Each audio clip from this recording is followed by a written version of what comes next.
Hello everyone. It's been a little while since I released a video, and largely that's because, the game is officially out. And this is kind of more of just a check-in video, kind of see how you guys are feeling about the game, and also to share kind of what my thoughts are so far. Again, I did participate in CBT, so my thoughts aren't like too much different because again most of it kind of is the same with the exception of like the biggest thing is the balance change, as well as some of the translations, um, which definitely have seen improvement. So in general I've been having quite a bit of fun with the game. I think it's definitely interesting because I wasn't part of the CBT during the first week, so a lot of these days I like to call them like push days and then like catch up days, I guess. So like I'm recording this on I think day 4, which I kind of qualify as being a catch up day. Whereas the push days are typically the days where the new dungeon gets released. Because a lot of people are doing the dungeon under the ability score. So like yesterday I was trying to do Tina the Tina dungeon when that got released, under the ability score with groups of people, and again I think like most of the people were doing it under the ability score, and it's difficult. It is definitely difficult to push for that, and then this day is a catch-up day, so it's a lot easier to get your ability score like higher than the Tina requirement, and then people can actually just start queuing for it normally and having like much greater success. um, but yeah, and again, one of the things that I've noticed is like again with the translations, there still are some issues. I think like one is like when they refer to the counter, like Callista, I think her name is, the NPC that allows you to like recycle your fashion items for the Meow tickets or whatever, the golden tickets. I think the guide or the menu, like I'm pretty sure if I open up, what is it? It's like this, and I think it's supposed to be this thing. I don't know if it says their name here, but because you can exchange these items for the premium card if you do get these. Um, and it used to like say their name is like Callista with a C, and then I think it's like actually with a K or something like that. I don't know, some smaller ones, but the most important one actually that they've changed, I believe, was this stuff. In CBT, this used to like the normal version of the dungeons used to be called hard, and then I think like the hard versions were called like hard difficult, or maybe like these were called difficult, and then this was called difficult hard. I don't know. It was like it seemed like really weird because a lot of people would actually get confused. I had moments in the CBT where I joined a party that was supposed to be for the hard dungeon, but then they queued into the normal dungeon because it still had the word hard in it or something like that. I don't know, but I'm glad they fixed that because that was one of the most annoying and confusing aspects of the translation. But in general, been pretty good so far. Another thing also is, unlike the Chinese launch, at least for me, I'm not saying that other people haven't had issues. I have not had a single crash, like at all. I've not been disconnected from the server. I haven't crashed at all. If you compare what we experienced to the Chinese launch, it seems like they're almost a different universe because we've gotten, unfortunately, very little compensation as a result. But we've also gotten a very smooth launch day. And this is day 4. I did not crash from day 1 to day 4. I never was disconnected from day 1 to day 4.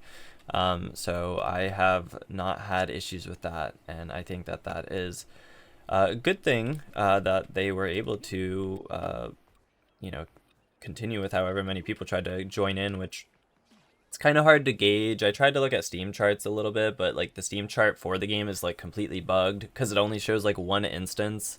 Like it says like the peak is as much as like uh it was like the peak was as much as the current, which was as much as like the previous 24 hours. So it had like one instance of about like 80,000 people, but I think that there might have been more than that.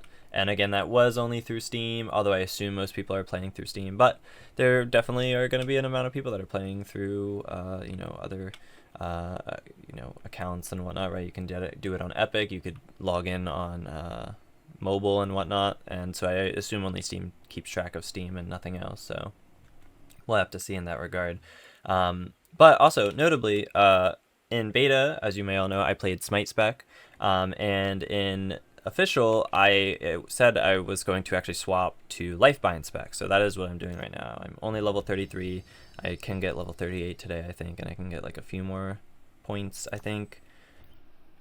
And so I've been experiencing it and trying to see kind of what the difference is between the two. And I can definitely see why Lifebind, I think, is considered to be maybe one of the least fun classes to play. And it's all about like philosophy. Again, it's totally fine. It's a really like objectively speaking, what it is capable of, right? Its potential is really good. It's really strong. Its healing is great, right?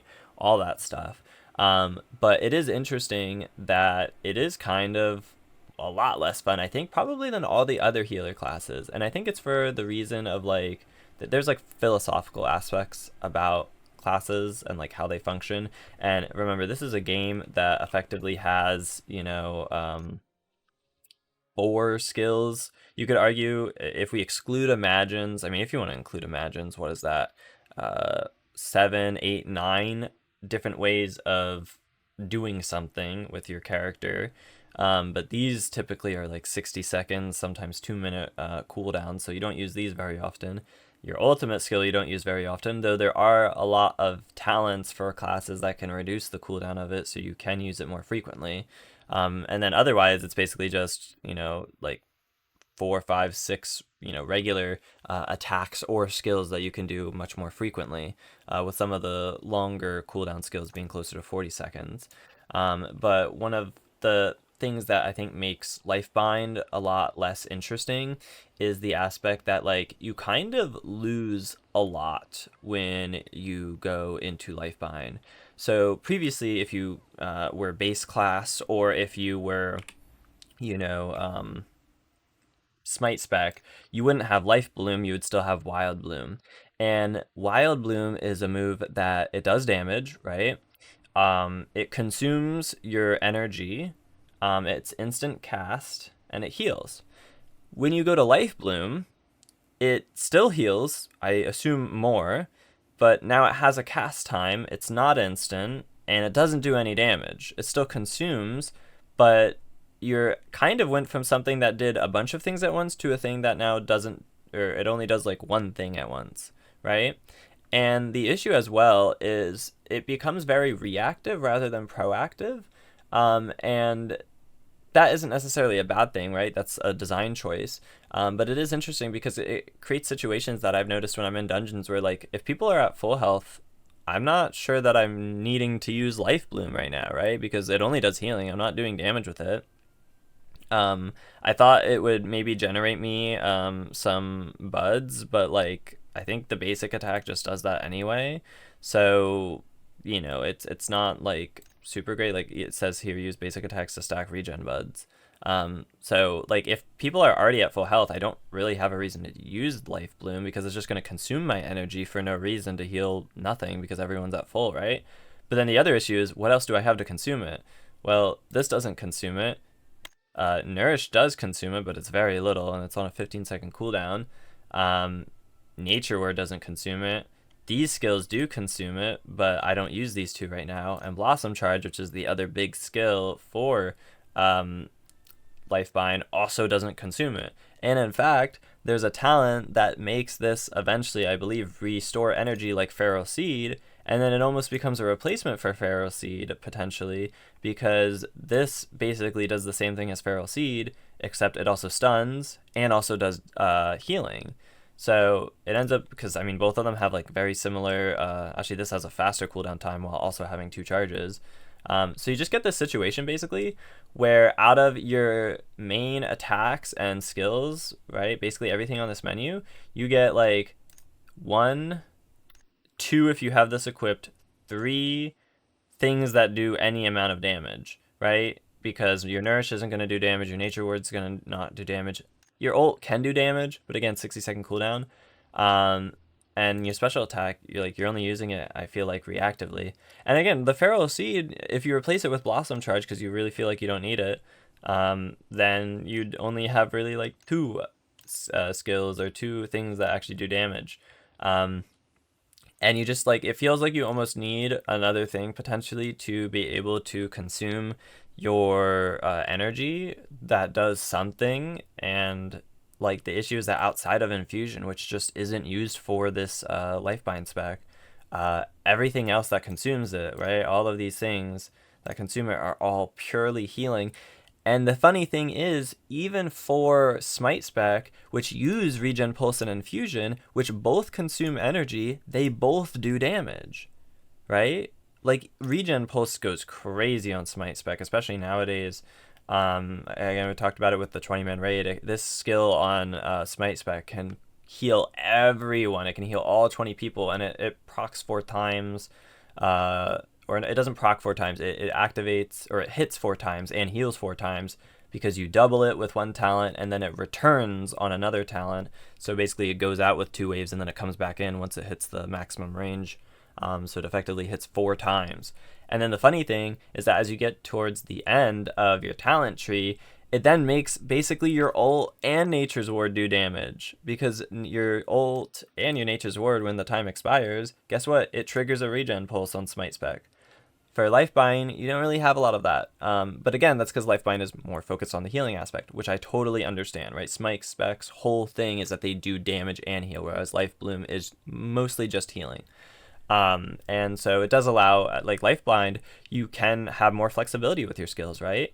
Like I am kind of playing right now with Feral Seed, Blossom Charge, Nature's Ward, and Nourish, but I was kind of using Grove Wish before as well, which I don't know if it's just me, but it feels like Grove Wish has CC immunity, because I've used it on moves that should knock me back, and I was completely fine.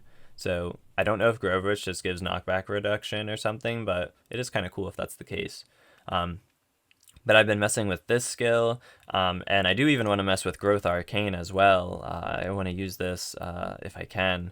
And honestly, I might actually take out Feral Seed when I do get the Blossom Charge talent that allows it to restore energy, and then just run like Blossom Charge, Nourish, Growth Arcane, and like Grove Wish or something like that, or Nature's Ward, one of the two, just to like see how that goes.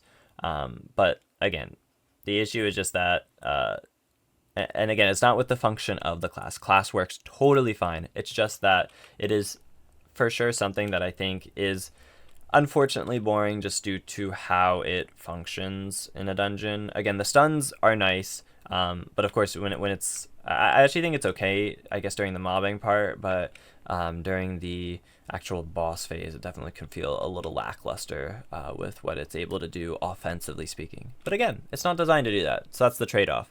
Whether it's necessarily a fun design seems to me not quite as fun. Even like Concerto style, which is supposed to be the similarly less offensive of the 2 beat performer specs, I think all of the moves actually do damage. Even the ones like their special attack also changes, but I'm pretty sure I tried to check on max roll, but the description doesn't actually state how much damage percentage it does. But I think it does do damage, because there are talents that talk about it dealing crit damage, and whether if it does, then it procs something. So I think that it, Concerto style at least, still does damage and heals at the same time to some extent. Whereas for Lifebind, there isn't really much of that, it feels like, because you have a lot of skills that just don't do any damage at all while healing, aside from your like Energy Bloom or Energy Blossom or whatever it is, right? And again, it's just not designed to be like that, which is totally fine. It's supposed to be, more consistent, on-demand healing. That's the benefit of it, and that can be very, very useful. But I do wonder if they'll ever add some more flair to Lifebind, because it definitely can feel a little bit boring. I think once I get the major thing of the stocks and whatnot, the flowers and all of that, it can definitely help flavor the class a bit more. So I'm looking forward to that. But aside from that, it was just a check-in. I'll have to see what type of videos I'm gonna make. I might just do like kind of like daily, or not daily videos, but like videos where I just do like a dungeon run with random people and see how that goes. I've seen Final Fantasy content creators have done that before, where it's just like they do like the daily roulette or whatever, and then they just see how that goes, or like mentor roulette, let's see how that goes, and just get whatever. Although in this case we don't really have stuff like that, but I'd probably just do like an unstable space and a chaotic realm dungeon, and kind of see how that goes. But with that said, I hope you all have been enjoying the game so far. And I guess as a final tip, I'll show you something that might be worth knowing if you do want to spend your money on this game. Alright, so typically if you're playing on Steam, you can obviously purchase Rose Orbs through Steam and whatnot. I think the prices are like, you have $1, $5, $15, all of that, right? But there is an interesting thing, which some people have pointed it out. If you go to the main website itself and you hit the top up button, it will launch a new site for payment. And if you notice on this website, there is a small discount. You will save 8% on the initial purchase. I don't know what the specific reason is for this, because basically, and I had a friend test this who has a Steam account. This does work for Steam accounts. So if you want to save a little bit of money, maybe don't buy through Steam. If you do want to load up, buy through the actual website, because everything is 8% off, which obviously for $1 and $5, you're not really saving much. You're only saving a couple cents. But once you hit $15 and more, you're starting to save multiple dollars. So, you know, if you want to save some money, or if you want to purchase and you want to spend as little as possible, consider using the actual payment on the website itself rather than going through Steam. And also, we did test this because we weren't sure on Steam or in the game it actually mentions the bound Rose Orbs, whereas this, it doesn't actually mention the bound Rose Orbs. I can't confirm it because I didn't do it myself, but according to the person I knew who did it, you still get the bound Rose Orbs as well. And it's the similar package as it is shown in a game. So you literally get, as far as I'm aware, the same exact thing with a little bit of a discount. So if you do want to load up, probably load up here. Even all of these things are still also slightly cheaper here. Even this stuff is somehow slightly cheaper. So, you know, just do this if you want to save a little bit of money as a quick tip. But that will be all for today. Thank you for watching.